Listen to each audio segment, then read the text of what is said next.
Now, investing in Somalia means, in reality, investing in the region.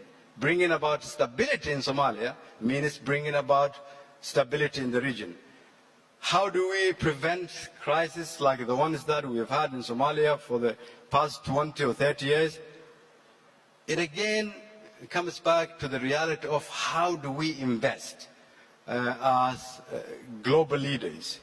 Somalia today stands in a position where we've made progress on political formation, on economic growth, on security.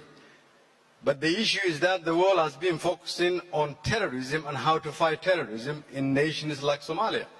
You cannot defeat terrorism through military means alone.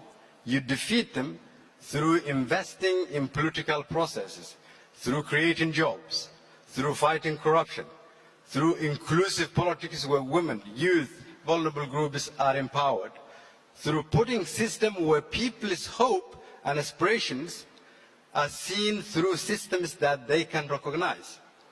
How does, therefore, the world we live in today reflect the current realities? And why are we seeing new alliances made that are being made? The first, I think, question we need to look into: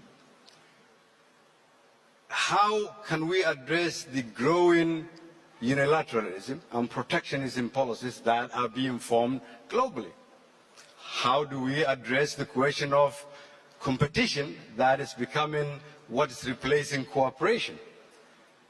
How do we again find a solution to the real reality of that?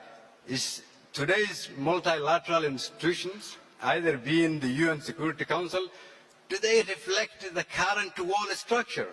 Are they able to cater for the challenges we're facing? These are questions that we will need to answer. And how do we relate to organizations like the African Union that are becoming increasingly important, and how do we put emphasis into that?